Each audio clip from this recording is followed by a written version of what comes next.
Thank you for joining us. This is Jenny Marquez, your SPJ New England correspondent for Student News Live. I am here with California Secretary of State, Dr. Shirley Weber, to talk about the state's election process and its high school and youth programs. Dr. Weber, thank you for making the time to speak with us. Well, thank you for inviting me to be with you. As I said, you're just an important constituent as those who can vote. So thank you very much. Of course. I'd love to start off with the fact that California is the largest state in the country with more than 39 million people, and it accounts for more electoral votes, 54, than any other state. How do you and your staff prepare for Election Day? Wow, well, that in itself is a major operation, and we'd love to invite you sometime to come see it.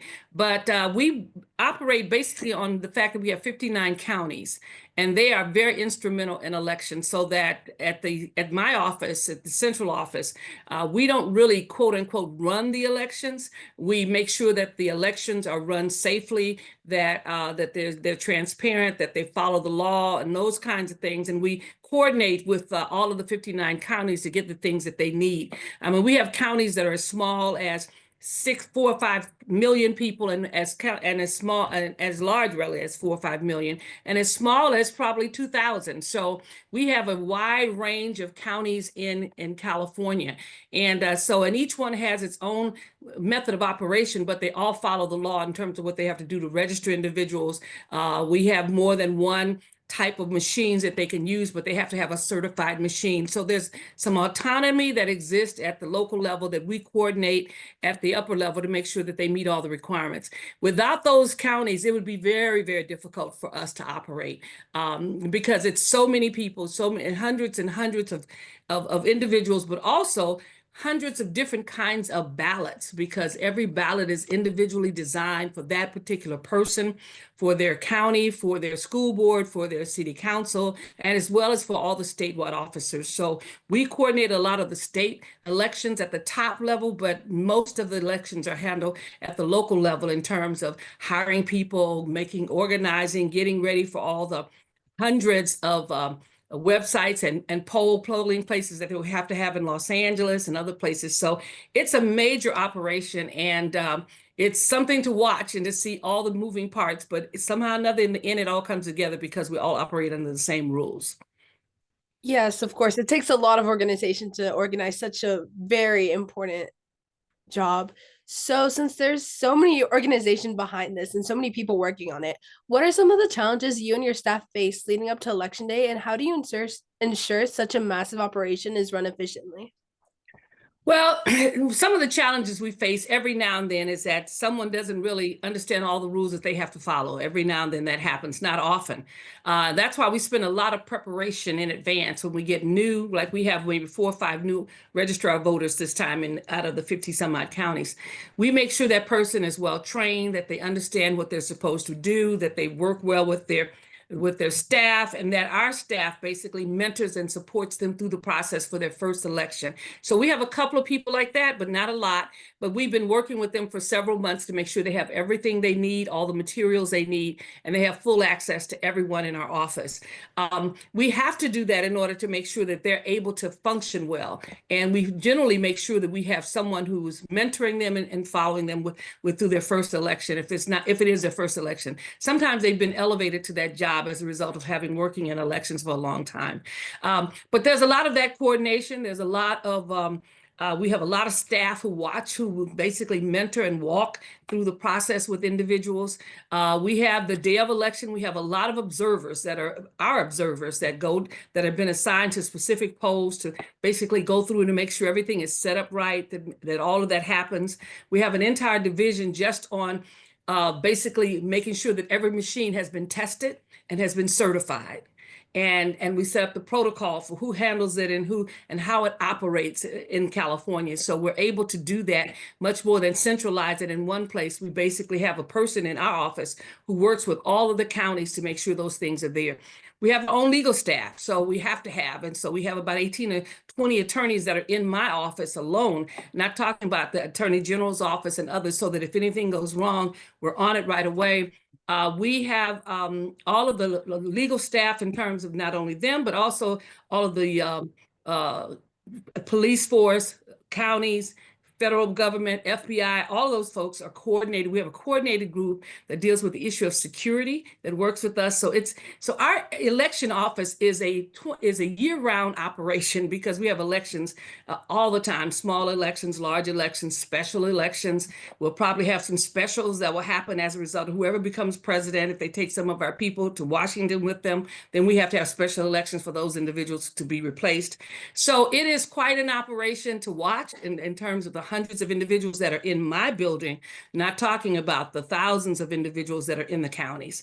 It's a huge operation with lots of resources. And in the end, we hope that we deliver for people the kind of election they want that makes them feel secure and safe. And we do a lot of pre-work in advance. I just learned this morning that about 66% of folks say they still feel very comfortable with our election. That's kind of a change from where it was 3 or 4 years ago when it was about half, a little less than half, where people were skeptical. That's because we spent a lot of time working in the field, a lot of time working with our partners, the League of Women Voters. We have a number of basketball teams, football teams, all who are working to say to people, this is a safe and secure election. We publish all of the misinformation and disinformation that's out there. So we have a whole team that does that. So we have quite a huge collection of teams that work together to make sure that the election comes off safely. And without that, we could not function as a state as large as we are with the largest voting base. We could not function at all without a huge team of individuals who not only doing their part, but also helping us with making sure that it's all well coordinated. Yeah. Yes, of course, since voting is a huge task to organize and such a huge and important decision for voters to make.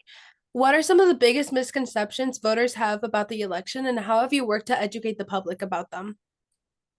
Well, sometimes people have a tendency to hear and believe everything that's there. That there's a huge misperception that people can just walk in and do things to our machines and that will make everything go awry, make it all go crazy. That the internet is a part of our voting, and it's not. We do not have voting on internet. The internet is not connected at all to our counting of our ballots and those kinds of things. So we make sure of that. So there is no hacking of our machines. People will put, in terms of social media, people will put all kinds of misinformation out. And when that happens, we have to be on it right away to make sure that people get the correct information that's there.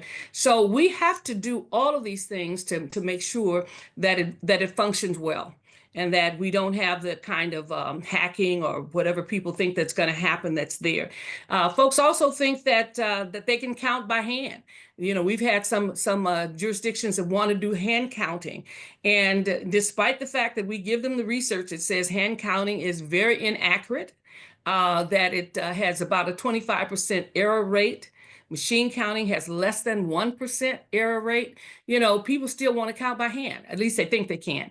The California law prevents us from counting by hand because that in itself, as folks think we take a long time to count ballots right now, you can only imagine how long it would take to count 23 million ballots in any particular time. It would and be accurate at the same time. Okay, so which means we would not be doing that. But some people think that happens and that it's safer to do that than something else. So we have a lot of things. And so what happens is that our website, we try to not only educate folks on some podcasts and things like that, but we also try to educate them on our website. If you go on our website, you will probably find an answer to any question that you have about what happens on elections, how are ballots cured, how do we know that our machines are accurate, all those kind of things. All of that is on our website. And we intentionally put it there because we know people will call and want information. We'll give it to them. They may forget it, but they'll know where it is. And today, I think we had something like 2,200, or yesterday we had 2,200 calls into our help center in the office. And that was just for one day. That's not the collection of all the calls that have come in during the election. That is one day, 2,200 calls came in and answered this yesterday. So we'll have an increasing number every day. I think the day before was about 1,900. So every day it will increase, and we'll see a huge number that will be calling us on election day. And that's fine, because we have brought in additional staff. We've reorganized some of our staff that's in the central office that deals with business filings. They would now be working on helplines. And so everybody comes in and helps with elections. Yeah. So since I'm more on the younger side with the youth, like with more like youth and so on, I'd love to know if you can tell us more about you, if you could tell us a little bit more. Sorry, I'll rephrase that. Since I'm like part of youth, like the youth group in our today's world, can you tell us a little bit about your high school and youth programs and how important it is to educate young people about the democratic process? Well, I think it's very important to educate young people about the democratic process. Sometimes people don't think young people are interested, but we've discovered in all of our efforts and outreach that they really are very interested. So we have a student vote project that was implemented by the legislature, and so as a result of that, we go into high schools. We have a ballot competition or a mock election that young people just finished the other day. I think there were 70 some odd thousand young people statewide who participated in mock elections. And so that was an election as who they would choose for president. They learn about the issues, how to find the correct information and the issues about individuals. They learn how to use the ballot material. They know, so the whole process takes place in a day or two, and they get engaged. So they really are able to do that. We also allow young people, we pre-register young people in California. We start at the age of 16. And we pre-register them. We go into the high schools, we talk about elections, we help them understand why they should vote, what it means to vote, and what happens when you don't vote. We teach them that as well. And so as a result of that, we have young people who can register to vote at 16. We also let young people, and when they become 18, they're automatically put onto the permanent rolls, and they're sent a note saying, congratulations, you can now vote, it's your time, blah, blah, blah. We do that. We also allow our young people to work at the polls. They can work on the day of the election at 16 years old and 17, if they get permission from their school and they have decent grades and those kinds of things, they can work in the polls, and they get paid for working. So they can get anywhere from probably 75 to 100 and some odd dollars a day for working the polls. And they get credit at their school, civic credit. And so we let them come in, and they find it very exciting to be able to be there, to see what's happening at the polls. And it really makes them lifelong learners as a result, workers as a result of that they really are committed to being to see how the elections work, and they're committed to becoming voters themselves. And so many of them will be doing their first vote this time. I think we have something like 1.2 million high school students pre-registered to vote. And we have some of those who are now actually registered, who are actually eligible to vote this time. So they're really excited. They've been working on it for 2 years at their schools. So we can pre-register young people, and we send them information when it's time for them to vote, and for them to participate in the process. So we've been working kind of hard on that. We have a number of advisory groups that young people work with us. We have a college group. We made it possible so that all of our students who go to college at any of our California universities can actually register to vote at the same time they register for classes. And so that makes it easy for them as they're coming in at 18, or and confused and trying to get things together for their classes. They can actually register at that time.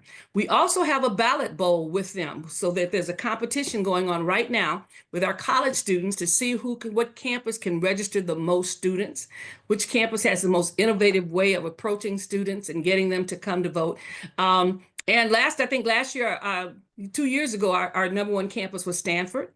So we deal with not only the state institutions, the University of California, the Cal State system, but we also deal with private institutions and our community colleges. So we have over 200 and some odd campuses that are actually engaged in this ballot bowl.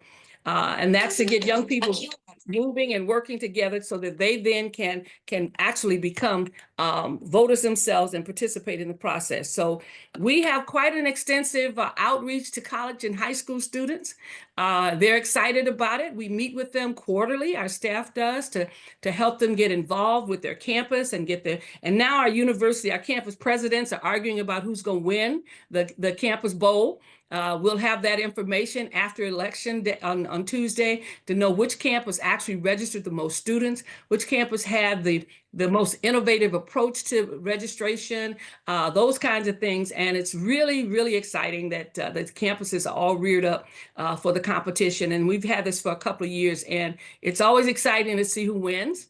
It's a huge trophy, and others who challenge them for the campus to win the trophy the next time around. So we have quite a bit of work that we do with young people. We want to make sure that they follow those traditions and that their parents have and their grandparents have of basically registering to vote and voting on election day.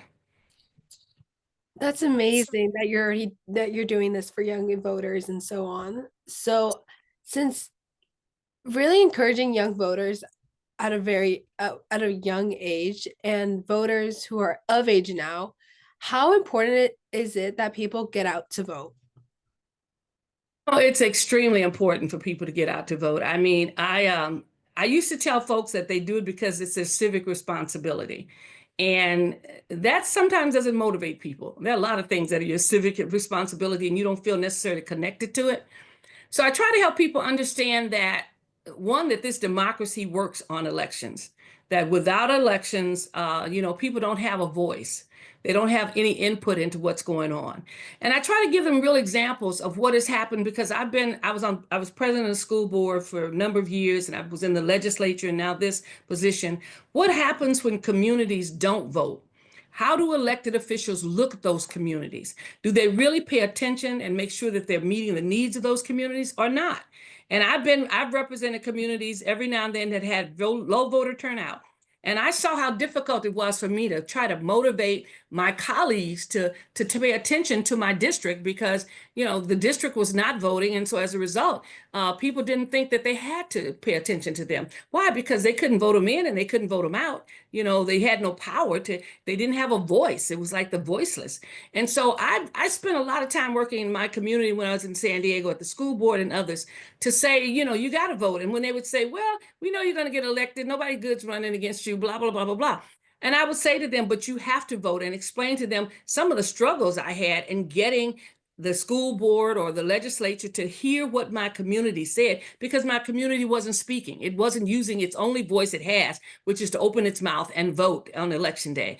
And people began to understand that. So as my percentages went up, I would tell my colleagues, listen, my people vote. They're going to vote on you. They're going to vote on you. They're going to vote on these issues. And so to help them understand that they had a right to that. I also tell young people that, your power is based in your vote. I said, and when you don't vote, it's not like you just made up your mind and tossed it in the air and it just flew away and nothing happened. When you don't vote, you really give up your power. You basically take a situation and you make somebody else more powerful than you. So that if there's 10 people in the room and you all have equal vote, and when you decide, I'm not going to vote, it's not like all of a sudden everybody still has 10%. Oh no, they now have 11% because they got yours as well. And I help them to understand it. So what happens is that you've given up your power, and you've given up your vote, and you probably gave it up to someone who will vote against you. And I try to when I was at the university, help my students understand how powerful it would be if every person at the university, there's 500,000 students at the Cal State system, one of the systems, not the whole system, just one of them. Just imagine what that 500,000 students would look like, or the power they would have if they voted. They sit around and complain about tuition going up and this is happening and they're not getting these things they need professionally and academically. If you voted, you would get them, because you could then have an impact upon the legislature that makes all the rules about what happens at the university. So students need to understand there are consequences for voting and there are consequences for not voting. And when you don't vote, you basically silence yourself, take your issues and throw them away because nobody's paying attention to them, and because you're not. And you basically disengage yourself from the process, and your community becomes weaker rather than stronger. I totally agree with that statement, Dr. Weber. Is there anything you would like voters to know as they head to the polls in this upcoming election? Well, this like every election is extremely important. This is what this whole country is about. When you go to other places, they may not vote like we vote, and they may not even have the right to vote or the right to insist that the outcome of the election is accepted and valid. This is who you are. Your voting is really how you're going to shape your world immediately and how you will shape the world for yourself and your children in the future. Don't pretend that it's not important. And when you sit and think about all the things that happen in your life, you folks are into the environment. All of us should be in the environment, but that's going to impact your generation probably more than mine. And so you have to protect that environment, because when you discover that you can't breathe because your asthma is all this or that or whatever it is, it may be because you didn't pay attention to what was happening environmentally in the country at the time. If you have things that are happening in food insecurity, you have issues of housing and good employment and poor economy, all those things are things that you will be impacted by. Women have issues with women making choice. These are things that you will have to do in your life and the life of others. Don't toss it away. Look carefully at your ballot, make a decision, and vote. But even if you don't like all the candidates and you don't want to vote on everything, vote on what you want to vote on, because your ballot still counts, and the fact that you voted will still be a record that you voted, and it will say to the elected official, there were people who showed up at the polls, but they didn't vote on this issue, which means you lost a vote as an elected official. You could have got that vote if you had met the needs of this individual, of these people. So people look at these results. They look at what happens. They look at all this stuff we see on the news is not just thrown in the air. It is stuff that's there, and you see how people begin to respond to those issues when they know you're going to vote, when they know you're a regular voter, and they know you will vote your interests. So please, whatever you do, go vote. Even if it's only one person on the ballot you like, vote anyway. Vote for that one person, and you will be counted as a concerned citizen who's determined to make a difference for themselves and for their community. So I encourage everyone to take advantage of this opportunity. Voting for president only happens one every 4 years. So whatever you do this time, you'll live with for 4 years. Think about it in those terms. Yes, of course. I totally agree that voting and being able to cast your vote is such an important process, and everyone who is able to do that definitely should share and amplify their voice so their communities and the world can be a better and more safe, not safer, but a better place for everybody, and so everyone could be better. Would you like to say any last words before we go? I'm just excited over the fact that young people are interested in what I have to say and what we need to do about elections. That didn't always happen. And I look forward to the future because you folks are interested. And as a result, you will handle the business for me and my generation and for other generations as well. So thank you for having me with you. I look forward to Tuesday's event, but I look forward even more to your engagement and your continuing engagement in this whole concept of democracy and voting. Thank you so much. Of course, Dr. Weber, thank you for taking the time to talk with me again. Your answers were amazing, and you truly are an incredible person for these Thank you. elections. So on. Thank you. All right, you take care. You too.